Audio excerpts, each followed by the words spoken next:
Everyone, welcome to my channel physics by Neetu. हमने अपने last वाले लेक्चर में मालस लॉ के बारे में अंडरस्टैंड किया था। Today we will discuss on Brewster law. देखो, बुक में ये टॉपिक इस नाम से भी दिया होता है, पोलराइजेशन बाय रिफ्लेक्शन। देखो, होता क्या है, जब भी लाइट फॉल करती है किसी ट्रांसपेरेंट मीडियम में, तो वो जो रिफ्लेक्टेड लाइट है वो पार्शली पोलराइज्ड होती है इन हॉरिजॉन्टल डायरेक्शन। जब भी लाइट फॉल करती है ट्रांसपेरेंट मीडियम में, तो जो भी रिफ्लेक्टेड लाइट आती है वो क्या होती है, पार्शली पोलराइज्ड होती है। किस डायरेक्शन में? हॉरिजॉन्टल डायरेक्शन में। देखो, इस तरह से अंडरस्टैंड करो। जैसे ये मान लो आपके पास एयर है मीडियम, और ये क्या है, ग्लास है, यहाँ पे ट्रांसपेरेंट मीडियम है।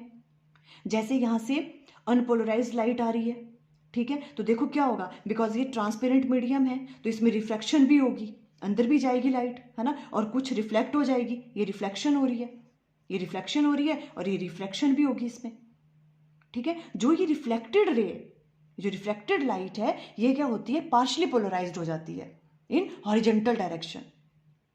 देखो, ये हॉरिजॉन्टल डायरेक्शन को हम इस तरह से शो करते हैं, है ना, इसलिए हमने ज्यादा किया। वर्टिकल वाले भी होंगे इसमें, है ना, बिकॉज हम क्या कह रहे हैं, पार्शली पोलराइज्ड हो जाती है, बट किस डायरेक्शन में? हॉरिजॉन्टल डायरेक्शन में। हॉरिजॉन्टल वाले जो वेक्टर है, electric field vector, horizontal direction में ज्यादा वाइब्रेट करेंगे। क्लियर हो रही है वाली चीज? ओके। अब देखो, ये शो कैसे किया है, ये क्या अनपोलराइज लाइट है। अनपोलराइज लाइट को हमने कहा था लास्ट वाले लेक्चर में, हम ऐसे भी रिप्रेजेंट करते हैं, डॉट डॉट, और ये वाला वर्टिकल डायरेक्शन में इस तरह से, है ना। ये अनपोलराइज लाइट है। कुछ लाइट क्या होगी, रिफ्लेक्ट होगी इस तरफ को, ये वाली, है ना, और जो यहाँ पे रिफ्लेक्शन होगी लाइट की, ये क्या होगी, partially polarised in horizontal direction. Clear हो गया? यही हमने राइट डाउन किया। When light reflected from a transparent medium like glass, the reflected light is partially polarised in horizontal direction. ठीक है। अब देखो, ये आप अगर यहाँ पे नॉर्मल ड्रॉ कर रहे हैं तो ये वाला एंगल कौन सा होगा, angle I, angle of incidence, और ये वाला कौन सा होगा, ये रिफ्लेक्शन है ना, तो ये वाला कौन सा हो गया, angle r, angle of reflection है ये। क्लियर है? ओके। अब देखो, हम क्या कर सकते हैं, जो ये आपके पास डिग्री ऑफ पोलराइजेशन है इस रिफ्लेक्टेड रे की, हम इसे कंट्रोल कर सकते हैं, हम इसे चेंज कर सकते हैं। कैसे? अगर हम इस एंगल ऑफ इंसिडेंस को वेरी करें। क्या कहा हमने? देखो, इस चीज को नोट भी कर लेना आपने। देखो, इस तरह से यहाँ पे, the degree of polarization of reflected light depend upon angle of incidence. जो भी इसकी डिग्री है, मीन्स ये कितनी लाइट जो है, जो रिफ्लेक्टेड लाइट है, वो कितनी पोलराइज्ड है, कितनी पोलराइजेशन इसकी हम इंक्रीज कर सकते हैं, ये किस पे डिपेंड करता है, एंगल ऑफ इंसिडेंस पे डिपेंड करता है। अब देखो, ये वाली जो रिफ्लेक्टेड लाइट है ये फुली पोलराइज्ड हो जाएगी, बट कंडीशन क्या है, ये कब होगी फुली पोलराइज्ड? अब ये पार्शली पोलराइज्ड है, जब एंगल बिटवीन ये जो आपके पास रिफ्लेक्शन है और ये रिफ्रैक्शन है, इन दोनों के बीच में एंगल कितना होगा, 90 डिग्री होगा। अगर इन दोनों के बीच का एंगल क्या होगा, 90 डिग्री। रिपीट कर रही हूं मैं, जब ये एंगल ऑफ ये वाला जो आपके पास जो रिफ्लेक्टेड रे है और रिफ्रैक्टेड रे है ना, इन दोनों के बीच में अगर एंगल क्या हो जाए, 90 डिग्री हो, तो उस टाइम पे जो ये रिफ्लेक्टेड रे होगी, ये क्या होगी, ये पार्शली पोलराइज नहीं होगी, ये कैसी बन जाएगी, पोलराइज्ड लाइट बन जाएगी, ये प्लेन पोलराइज्ड लाइट हो जाएगी ये। और उस टाइम पे जब ये इन दोनों के बीच का एंगल 90 डिग्री होगा, उस टाइम पे जो एंगल ऑफ इंसिडेंस होता है उसे हम कहते हैं ब्रूस्टर एंगल। क्या कहते हैं उसे हम? Brewster angle. यही है आपके पास क्या है, ब्रूस्टर लॉ है। ठीक है, ये वाली चीज नोट कर लेनी है आपने। The degree of polarization of reflected light depend upon angle of incidence. ठीक है, राइट, आगे का राइट डाउन किया देखो हमने, at a particular angle of incidence, एक पर्टिकुलर एंगल होगा इंसिडेंस का, when reflected ray is perpendicular to the reflected ray. जो ये रिफ्लेक्टेड रे है ये परपेंडिकुलर होगी रिफ्लेक्टेड रे की, तब क्या होगा, इज प्लेन पोलराइज्ड। उस टाइम पे जो है आपके पास जो रिफ्लेक्टेड रे है वो कैसी हो जाएगी, प्लेन पोलराइज्ड हो जाएगी। क्लियर हुई आपको ये वाली बात? देखो, ये चीज आपको अंडरस्टैंड होगी, है ना। अब देखो, आपने इसके बाद ये भी अंडरस्टैंड करवाने के लिए था, ब्रूस्टर लॉ जो है वो किस तरह से आप इसकी स्टेटमेंट राइट डाउन करोगे, वो ये वाली है। किस तरह से? देखो, it state that we can achieve the maximum polarization of light. Plane polarized light तक अचीव कर सकते हैं हम, ठीक है। The maximum polarization of light by allowing the ray to fall on a transparent medium surface so that the refracted ray become perpendicular to the reflected ray. जब reflected ray जो है परपेंडिकुलर होगी किसके, रिफ्लेक्टेड रे के, उस time पे हम क्या अचीव कर सकते हैं, हम अनपोलराइज्ड लाइट को, जो भी आपके पास अनपोलराइज्ड लाइट फॉल कर रही है ट्रांसपेरेंट मीडियम में, जो रिफ्लेक्टेड रे है, रिफ्लेक्टेड लाइट है, उससे हम क्या कर सकते हैं, पार्शली पोलराइज्ड से क्या कर सकते हैं, हम प्लेन पोलराइज्ड बना सकते हैं उसको। पर कंडीशन क्या होनी चाहिए, जब आपके पास जो रिफ्लेक्टेड रे है वो परपेंडिकुलर होनी चाहिए, रिफ्लेक्टेड रे परपेंडिकुलर होनी चाहिए रिफ्लेक्टेड रे के। यह है ब्रूस्टर लॉ। क्लियर हुई आपको बात। तो देखो उसके बाद आप ये वाली पिक्चर बना सकते हो फिर, ठीक है। इस वाली पिक्चर में देखो क्या है, ये तो कौन सा केस था, जब हम कह रहे थे कि जब भी लाइट पास करती है किसी ट्रांसपेरेंट मीडियम से तो जो रिफ्लेक्टेड रे होती है वो पार्शली पोलराइज्ड होती है, ठीक है। अब हम आ जाएंगे ब्रूस्टर लॉ पे। तो उसके अकॉर्डिंग क्या है, ये वाला एंगल देखो, ये वाला एंगल, और इसको डिनोट किससे करते हैं हम, देखो इसको हम डिनोट करते हैं आई पी से, आई पी से, और इसे हम कहते हैं ब्रूस्टर एंगल। देखो यहाँ पे लॉ नहीं होगा, लॉ की स्टेटमेंट हमने आगे दे दी है, ब्रूस्टर एंगल, ठीक है। इससे रिलेटेड न्यूमेरिकल भी एग्जाम में पूछ सकते हैं। तो ब्रूस्टर एंगल क्या है, द एंगल ऑफ इंसिडेंस, ये वाला एंगल जो है, ठीक है, the angle of incidence at which a beam of unpolarized light falling on a transparent surface is reflected as a beam of, कैसे रिफ्लेक्ट करती है इस एंगल पे, जो रिफ्लेक्टेड बीम है, as a beam of completely plane polarized light is called Brewster angle, और इसे हम डिनोट करते हैं आईपी से।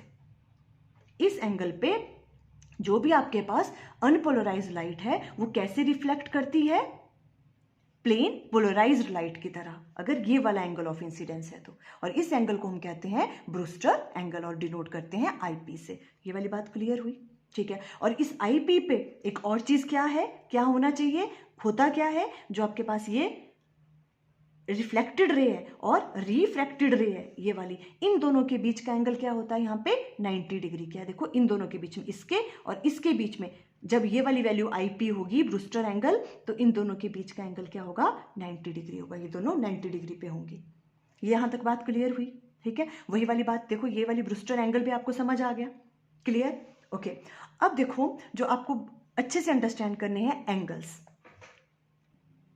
अब देखो ये वाला एंगल आईपी है, ठीक है, ये वाला एंगल आईपी है, तो नॉर्मल के साथ ये जो रिफ्लेक्टेड रे बना रही है ये एंगल भी आईपी होगा, है ना। हमने लॉ ऑफ जो आपके पास रिफ्लेक्शन होता है, इंसिडेंट वाला जो एंगल है वो किसके बराबर होता है, एंगल ऑफ रिफ्लेक्शन के बराबर। तो ये भी आईपी है, ये भी नॉर्मल के साथ बन रहा है, तो ये वाला एंगल कौन सा होगा, ऑटोमेटिकली ये भी आईपी ही होगा, सेम होंगे ये दोनों एंगल, यहां तक तो कोई प्रॉब्लम नहीं है, ओके। अब देखो ये जो नॉर्मल है और ये वाला जो सरफेस है, इनके बीच में क्या एंगल है, 90 डिग्री। अब ध्यान से देखना, ये वाला नॉर्मल और ये वाला, इनके बीच में एंगल कितना है, 90, और ये आईपी है, देखो ये पूरा 90 है, ये आईपी हो गया, तो ये वाला कौन सा एंगल हो गया, 90 माइनस आईपी, क्लियर। ये वाला कौन सा हो गया, 90 माइनस आईपी, ये वाला, बिकॉज ये पूरा 90 है और इतना एंगल आईपी है, तो ये क्या हो गया, 90 माइनस आईपी। यहां तक क्लियर हो गया, ओके। अब देखो नेक्स्ट स्टेप में क्या समझना है, ये वाली जो है आपके पास रिफ्लेक्टेड रे और ये है रिफ्रैक्टेड, ये रिफ्लेक्टेड रे है, ये रिफ्रैक्टेड रे है, इनके बीच में हमने क्या कहा, आईपी पे इन दोनों के बीच में एंगल कौन सा होता है, 90 डिग्री, तो इन दोनों के बीच में क्या है, 90 डिग्री का एंगल है, क्लियर है। ये पूरा एंगल 90 डिग्री है और ये वाला एंगल कितना है, 90 माइनस आईपी, तो ये वाला एंगल कैसे निकलेगा, ये वाला, ये वाला एंगल, ये फुल का फुल इन दोनों के बीच में 90 डिग्री है, क्लियर, और ये वाला एंगल 90 माइनस आईपी है, तो ये वाला एंगल कैसे निकलेगा, फुल 90 में से हम क्या माइनस कर देंगे, 90 माइनस आईपी, वही होगा, ये मीन्स 90 माइनस 90 माइनस माइनस हो गया प्लस आईपी, इससे ये कैंसल, ये वाला एंगल भी कौन सा हो गया, आईपी। क्लियर हुई ये चीज, कैसे हुआ ये वाला, क्या कहा हमने, इन दोनों के बीच में एंगल कितना है, 90 डिग्री, ये एंगल आ गया 90 माइनस आईपी, तो ये वाला कितना आ गया, ये 90 माइनस आईपी, और ये कितना आ गया, फुल 90 है, 90 माइनस आईपी, तो यहाँ पे वाला एंगल आ गया आईपी। क्लियर हुआ यहाँ तक, ओके ओके। अब देखो हमारा मेन मोटिव ये वाला एंगल निकालना है। वैसे तो क्या है, ये एंगल ऑफ रिफ्रैक्शन आर है, ये वाली वैल्यू है ना, ये वाली वैल्यू निकालनी है। देखो ये वाला एंगल है क्या, बेसिकली वैसे आर है ये, है ना। अब इस आर को हम देखो कैसे राइट डाउन कर सकते हैं। देखो ये वाला और ये इस सरफेस के ये वाला एंगल कौन सा है, 90 डिग्री। ये जो नॉर्मल है इस सरफेस के साथ कितना एंगल बना रहा है, 90 डिग्री बना रहा है ना ये वाला, ठीक है। अगर अब ये 90 डिग्री है और ये वाला एंगल कौन सा है, आईपी। देखो यहां से लेके यहां तक ये 90 डिग्री है, क्लियर। ये वाला एंगल आईपी है, हमें ये वाला एंगल फाइंड आउट करना है। तो इस एंगल को क्या मैं राइट डाउन कर सकती हूँ, 90 माइनस आईपी, 90 माइनस आईपी। देखो ये और ये क्या है, 90 डिग्री का एंगल है इनके बीच में, ठीक है। एक्चुअली हम आईपी की फॉर्म में राइट डाउन करना चाहते हैं इस एंगल ऑफ रिफ्रैक्शन को। तो इनके बीच में अगर 90 डिग्री का एंगल है और ये वाला एंगल कितना है, ये आईपी है, तो ये कितना बच गया, 90 माइनस आईपी। तो हम इसे राइट डाउन कर सकते हैं, मीन्स आर को हम राइट डाउन कर सकते हैं, आर इक्वल टू किसके बराबर हो गया, 90 माइनस आईपी। बस ये चीज फाइंड आउट करनी थी हमने। आप एक दो बार इसको अच्छे से देख लेना, आपको अंडरस्टैंड हो जाएगा। आर की वैल्यू किसके बराबर आ गई, 90 माइनस आईपी। अब देखो हम स्नेल्स लॉ यूज करेंगे यहाँ पे। देखो स्नेल्स लॉ यूज कर रहे हैं, विजिबल है। देखो अगर हम स्नेल्स लॉ यहाँ यूज कर रहे हैं, ये आपके पास एयर है, एयर का रिफ्रैक्टिव इंडेक्स क्या होता है, 1, सबको पता है। ग्लास का हम म्यू मान लेंगे, ठीक है। अब स्नेल्स लॉ कैसे यूज करते हैं हम, देखो जो भी आपके पास यहाँ पे रिफ्रैक्टिव इंडेक्स ऑफ एयर क्या है, 1 multiply by sine of the angle between, ये वाला एंगल, तो साइन आईपी है ये वाला, इक्वल टू किसके बराबर होता है, refractive index of this medium क्या है, म्यू, और साइन ऑफ एंगल ये वाला, ये क्या होता है, साइन आर। इस तरह से लगाते हैं ना स्नेल्स लॉ, साइन आर यहाँ पे आएगा। ओके अब साइन आईपी इक्वल टू किसके बराबर हो गया, म्यू साइन आर की वैल्यू हमने कैलकुलेट की किसके बराबर, 90 माइनस आईपी। सिंपल ये एंगल्स आपको थोड़े से देखने हैं कि आर कैसे इसके बराबर आया, 90 माइनस आईपी, इसके बराबर हम राइट डाउन कर सकते हैं। यहां से म्यू की वैल्यू, रिफ्रैक्टिव इंडेक्स की वैल्यू क्या आ जाएगी, sine ip divided by sine 90 minus ip. यहां तक कोई प्रॉब्लम क्लियर है, ओके यही चीज देखो फिर हमने आगे राइट डाउन कर ली है। म्यू की वैल्यू ये वाली आई, ठीक है। Sine ip divided by sine 90 minus theta क्या होता है, कॉस के बराबर, तो कॉस आईपी हम इसे राइट डाउन कर सकते हैं। साइन डिवाइडेड बाय कॉस क्या हो गया, टैन के बराबर। तो ये वाली जो चीज है, ठीक है, यहां से अब हम फाइंड आउट कर सकते हैं। देखो अगर हमें क्या है, हमें रिफ्रैक्टिव इंडेक्स पता है, तो हम किसकी वैल्यू फाइंड आउट कर सकते हैं, ब्रूस्टर एंगल की, आईपी की वैल्यू फाइंड आउट कर सकते हैं कि किस एंगल पे जो है, जो रिफ्लेक्टेड रे है वो कैसी हो जाएगी, प्लेन पोलराइज्ड हो जाएगी। क्लियर है, देखो बिना पोलराइड यूज किए हम क्या कर सकते हैं, प्लेन पोलराइज्ड लाइट को क्या कर सकते हैं, क्रिएट कर सकते हैं, है ना। यही एक्सप्लेन किया किसने, ब्रूस्टर लॉ ने। तो देखो tan आईपी की वैल्यू किसके बराबर आ गई, mu, mu is the refractive index of जो भी आपके पास मीडियम है यहाँ पे, इस तरह से। बस ये वाली चीज इस तरह से आपको फाइंड आउट करनी है। क्लियर, आई थिंक आपको ब्रूस्टर लॉ अंडरस्टैंड हो गया। Okay thank you.